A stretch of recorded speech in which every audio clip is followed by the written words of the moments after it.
Ali estava morto o Salvador, seu corpo lá na cruz, seu sangue derramou, o peso do pecado ele levou.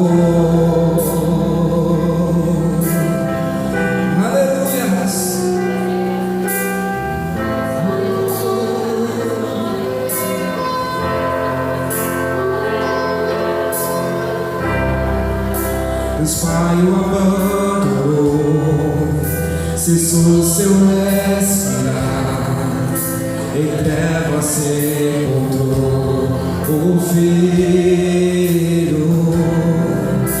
A guerra começou, a morte ele enfrentou, todo o poder das trevas vencido foi. Estremeceu, sepulcro se abriu, nada vencerá seu grande amor. Ó morte, onde estás? O Rei ressuscitou, ele venceu pra sempre, pra sempre.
inicie o Salmo 100 nas nossas vidas nesta noite. Estamos aqui no culto de Santa Ceia, um culto de celebração. Costumo dizer que a ceia é a festa mais bonita da igreja, mas eu quero falar um pouco sobre a unidade dos membros do corpo de Cristo, a unidade da igreja. E eu quero intitular esta mensagem como: a igreja é uma das maiores obras-prima de Deus, baseado nesse texto de 1 Coríntios capítulo 12, do versículo 12 ao de número 27. Paulo escreveu aos irmãos da cidade de Corinto, capital da Acaia, por volta de 55 depois de Cristo, com o objetivo de tratar de alguns problemas internos daquela igreja que estavam minando a unidade daquele corpo de Cristo naquele lugar. Além de problemas pontuais, como o desafio à autoridade apostólica, como orgulho sobre a espiritualidade pessoal e a falta de amor, a igreja de Corinto também passava por um problema ainda mais profundo. Que problema é esse, pastor? A igreja havia se dividido praticamente em dois grupos. O primeiro grupo defendia que a associação com os pecadores era permissível e necessária, despencando aí para uma extrema frouxidão moral. O segundo grupo defendia que um certo isolamento era essencial para preservar a santidade, despencando para um ascetismo doentio, colocando em risco o futuro daquela igreja. Porém, hoje eu não quero falar das questões doutrinárias em si, mas apenas de uma verdade bíblica estampada como ideia principal desse texto em que nós citamos e lemos no prefácio do culto. A igreja é uma das maiores obras-prima de Deus. Cada cristão genuíno é parte desta obra-prima.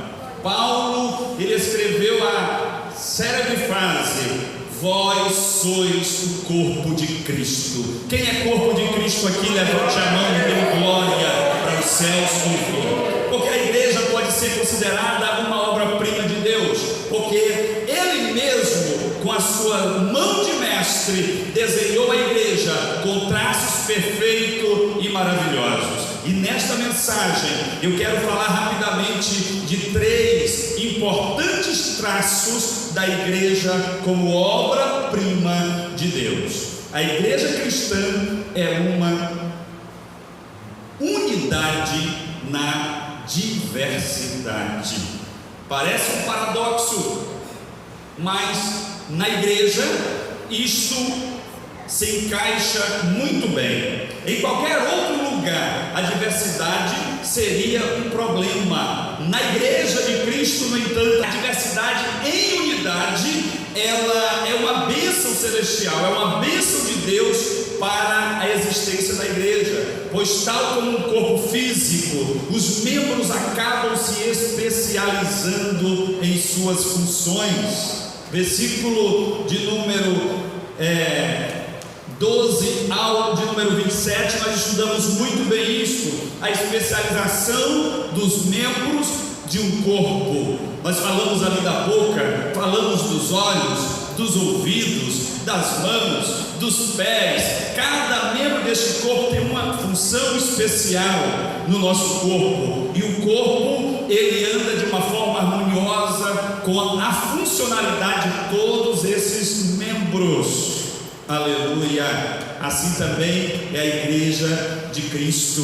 Tem irmãos que se destacam no louvor e cantam muito lindo para a glória do nome do Senhor.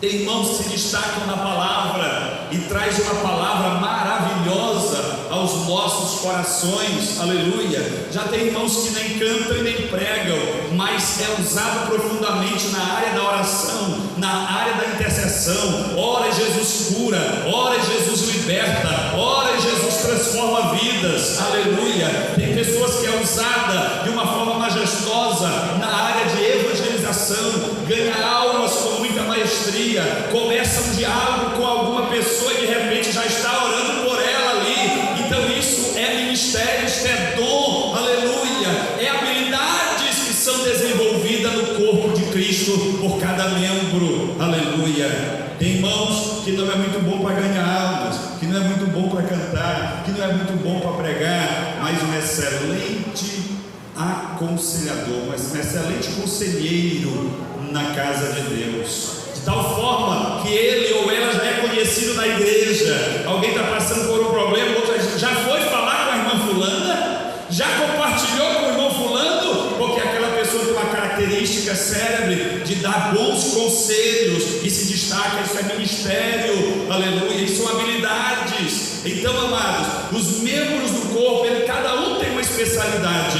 Na igreja de Cristo, cada crente tem o seu lugar, tem o seu valor, aleluia, tem a sua funcionalidade. Louvado seja o nome do Senhor para sempre.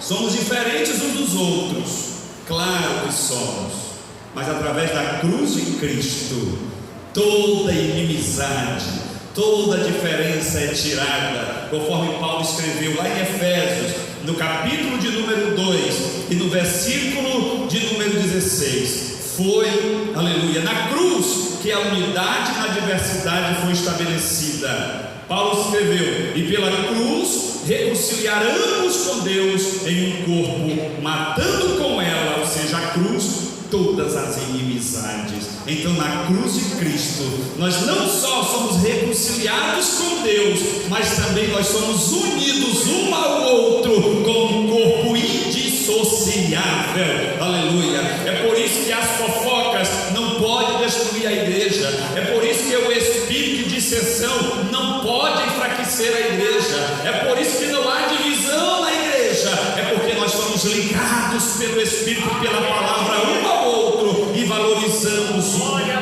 outro. Vós sois o corpo de Cristo, disse o apóstolo. Louvado seja Deus.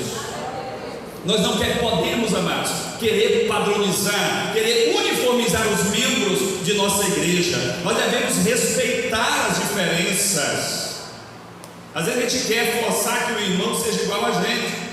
A gente quer que o irmão dance na hora do louvor igual a gente, mas nem todo mundo tem essa habilidade.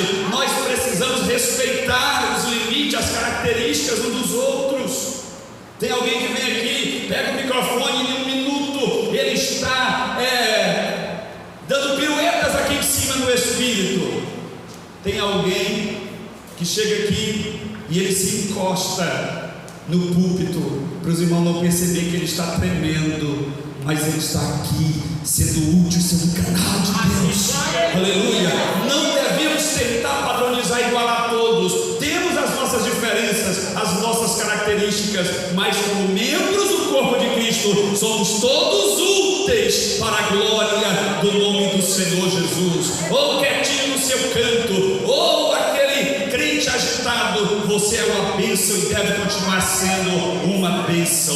O arquiteto da igreja, ele cuidou de cada detalhe, ele desenhou cada detalhe da igreja. Portanto, devemos respeitar as diferenças, aleluia, deste maravilhoso traço da igreja, a unidade na diversidade. Nós podemos até ser diferentes, mas somos unidos. Nós podemos até ter vários tipos de comportamentos, de comunicação e de gesticulação, mas todos estamos unidos em Cristo Jesus, formando o corpo de Cristo.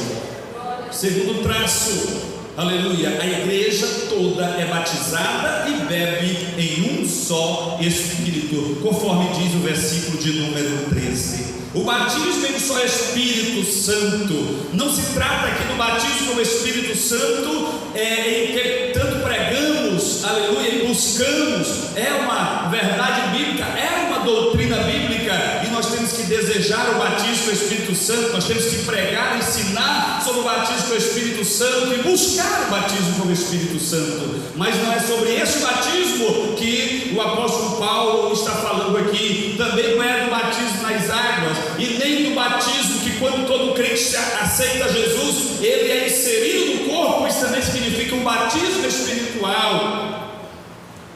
Aleluia. Antes é o poder do Espírito Santo, o qual une todos os homens, sem importar sua raça, escolaridade, extrato social ou estado anterior. Não importa o nível social que você tem, a quantidade de dinheiro que você tem ou se não tem dinheiro nenhum, não importa a cor da sua pele, não importa o seu passado, se você nasceu num berço evangélico ou se você, quem sabe, era o mais vil pecador lá fora, praticando as maiores barbáries, e hoje é um servo de Deus. A cruz de Cristo nos iguala. Louvado seja o nome do Senhor Jesus. O batismo espiritual nos iguala. Somos todos unidos pelo Espírito de Deus neste corpo. Louvado seja o nome do Senhor. E nós bebemos de um só Espírito. Trata-se de estarmos cheios de algo que satisfaça a nossa sede espiritual, a nossa sede interior. Trata-se da comunhão dos crentes com Deus através do Espírito que habita em nós. O Espírito Santo habita em mim, o Espírito Santo habita em você, aleluia, e ele preenche esta sede de Deus, aleluia, ele nos supre desta sede do sobrenatural. Louvado seja o nome do Senhor Jesus para sempre. Glória a Deus. Jesus concedeu o seu perdão aos homens na cruz, portanto bebamos e deixemos, aleluia, o seu poder nos transformar. Somente cristãos cheios, encharcados do Espírito Santo estão no centro da vontade de Deus. Vós sois o corpo de Cristo. Aonde está o corpo de Cristo? Aonde está o corpo de Cristo? Na terra, aleluia. Você é o corpo de Cristo. Louvado seja o nome do Senhor. Entenda essa maravilhosa obra e abra o seu coração e deixe o poder do Espírito Santo inundar o seu interior e transformá-lo completamente, e beba somente dele. Tem pessoas que bebem do Espírito, mas querem continuar bebendo do mundo. Até vem na igreja, mas quer se comportar como o mundo se comporta. Não, queridos, nós só podemos beber de uma fonte, e a fonte do mundo, ela é imundícia para nós agora. Ela não nos serve mais. O modo vivente do mundo está ultrapassado para a igreja. Nós não podemos nos conformar com este mundo, diz Paulo, mas devemos nos encher do Espírito Santo. Bebamos dele, vivamos para ele. Louvado seja o nome do Senhor Jesus, aleluia. O crente, ele precisa viver conforme o Espírito, andar no Espírito, comer no Espírito, vestir no Espírito, casar no Espírito, constituir família no Espírito. Louvado seja o nome do Senhor, porque agora a fonte que nós bebemos é única, é a fonte do Espírito de Deus. O terceiro traço desta obra-prima das mãos do Senhor é que a igreja cristã, ela é um organismo vivo. Aleluia. Alguém pode dizer, mas uma empresa também é um organismo vivo. Não, queridos. As demais instituições, com exceção da família, é claro, são uma espécie de máquina fria, sem afeto, sem amor. É verdade. Se uma pessoa na empresa ela fica doente, ela não consegue mais servir, a empresa pode até não dispensar logo ela, por causa das regras de proteção ao trabalho, mas na primeira oportunidade a empresa vai dar um jeito de substituir aquela pessoa, como se substitui a peça de uma máquina, uma engrenagem de uma máquina, porque para a empresa só é importante se estiver produzindo. Para a empresa só é importante se estiver dando lucro. Do contrário, a pessoa, ela é descartada, ela é esquecida, ela é substituída por outra. Não é assim nos organismos vivos. Você não joga fora um filho porque ele desobedeceu. Você não manda a esposa embora porque você não concordou com um certo comportamento dela. Pelo menos não deveria ser assim, né, amados? Na igreja também, uma pessoa não pode ser descartada porque ela é trabalhosa, porque ela não desempenhou bem, ou porque ela não obedeceu, ou porque ela está dando, quem sabe, fora dos padrões, dos ensinos doutrinários da igreja.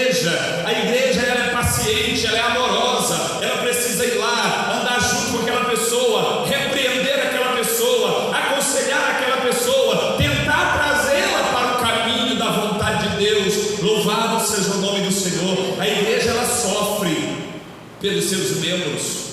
Diferentemente de uma empresa que descarta os seus colaboradores quando eles não servem mais, a igreja ela sofre pelos seus membros, a igreja ela chora pelos seus membros, a igreja sente falta de você, jovem, que foi criado nesta casa, que serviu ao Senhor nestes vocais, que tocou nesta banda e hoje está distante, e hoje quem sabe estar apático em relação ao sentimento da igreja, mas a igreja ainda sofre por você. O seu lugar ainda está vazio aqui, esperando você voltar. Louvado seja o nome do Senhor, porque a igreja é um organismo vivo. Louvado seja Deus. Ela não descarta e ela não esquece dos seus membros. Louvado seja o nome do Senhor. Aleluia. Glória a Deus. Glória a Deus. Glória ao nome do Senhor. A igreja, ela tem sentido e consciência de um corpo, queridos. Ela tem sentido e consciência de um corpo. A igreja jamais descarta os seus membros, nem mesmo quando são indisciplinados.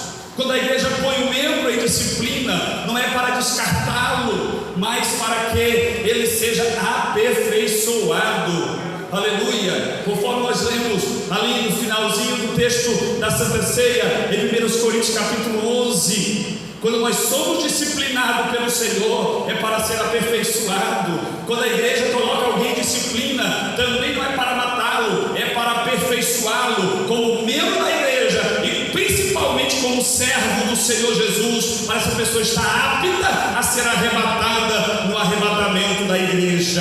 Louvado seja Deus. Quando ocorre uma evasão, ou seja, quando o crente disciplinado pela igreja, ele abandona a igreja, ele deixa de vir à igreja, não é porque a igreja não quis mais aquele membro, mas é exatamente o contrário. Aquele membro disciplinado, por não receber a disciplina, ele se evade, ele se ausenta, ele deixa de congregar, ele abandona a igreja e muitas vezes nunca mais volta. Às vezes até vai para outra igreja e se liga naquela outra igreja sem nunca voltar para corrigir o seu erro na igreja onde ele foi disciplinado, aonde ele foi cortado. E eu te digo uma coisa: se você foi para uma igreja, ou se você veio para esta igreja disciplinado de outra igreja e nunca voltou para se reconciliar com Deus na igreja que você foi disciplinado, até hoje você está cortado da comunhão com Deus, da comunhão com a igreja diante dos céus, porque Jesus, ele prometeu a Pedro: aquilo que vocês ligar na terra será ligado no céu, mas aquilo que a igreja desligar na terra será desligado no céu. Irmão, isso não é brincadeira, isso é coisa séria. Louvado seja Deus, e Deus honra por vela pela sua palavra para cumpri-la. Portanto, leve isto a sério. Se você for disciplinado ou se foi disciplinado, não endureça o teu coração, não abandone a igreja, não se levante contra o pastor, não fique aí com síndrome de perseguição, não, mas quebrante o teu coração, aleluia, e passa a congregar em dobro, passa a congregar mais, porque a disciplina é justamente para que você seja aperfeiçoado diante do Senhor. Louvado seja o seu nome para sempre, aleluia. Glória a Deus. Eu conheço pessoas, não poucas, que ao ser disciplinado de uma igreja, por erros que elas cometeram voluntariamente, ao invés de se arrepender, de cumprir o prazo da disciplina e pedir a reconciliação, elas saíram chateadas com o pastor e com a igreja, e passaram a congregar em outra igreja sem sequer se reconciliar, e lá vivem uma vida normal, até recebem cargos, até são promovidos eclesiasticamente, e se esquecem desta palavra: aquilo que for cortado, desligado na terra, será desligado no céu, mas aquilo que é ligado na terra também será ligado nos céus. Louvado seja o nome do Senhor. Então, querido, a igreja, aleluia, está aqui para abraçar, ela está aqui para amar, ela está aqui para lutar pelo teu crescimento, aleluia. De repente você está aí até meio show pelos cantos. A igreja não se preocupa comigo, se preocupa sim. A igreja ora por você, a igreja procura te visitar, a igreja procura saber como você está. Louvado seja o nome do Senhor. A igreja se preocupa porque você é um membro importante. Quando um mendinho está doente no meu corpo, todo o meu corpo sente. Quando um membro da igreja está doente, toda a igreja sente. E muitas vezes a gente não sabe quem está doente, a gente não sabe onde está a falha, e a gente fica olhando para encontrar o doente. E às vezes o doente poderia até facilitar, poderia até dizer: pastor, sou eu, pastor, eu não estou bem, pastor, eu estou passando por isso, pastor, eu não tenho andado bem, pastor, a minha comunhão não está boa. E a igreja está doente, o corpo está doente, Deus não opera, não existe línguas estranhas, não existe batismo com o Espírito Santo, não existe salvação de vidas. E o pastor fica: meu Deus, o que está acontecendo? Meu Deus, o que está acontecendo? Aonde eu estou errando? Às vezes tem um membro doente, às vezes tem um membro pecando e continuando como se estivesse tudo bem. Às vezes está em prostituição, sendo infiel à esposa, sendo infiel ao esposo. Às vezes filhos sendo infiéis, desleais à igreja, aos seus pais, e continuam na prática eclesiástica, adorando a Deus como se tudo estivesse bem, mas está doente, e isso está adoecendo o corpo. A Deus não está recebendo a adoração da igreja, porque tem um membro doente. Paulo orienta: tira esse que está doente do meio, para que todo o corpo sare e seja restabelecido. Mesmo quando a gente tira e disciplina, não é para matar, não é para jogar fora, é para tratar, ser restaurado e depois reintegrado à igreja como o corpo de Cristo. Louvado seja o nome do Senhor. Vós sois o corpo de Cristo. Vós sois o corpo de Cristo. Aleluia. Irmãos, façamos a nossa parte, cuidemos uns dos outros, para que todos se sintam bem e felizes, um corpo sadio, em honra àquele que assim nos fez. Aleluia. Em honra àquele que assim nos fez.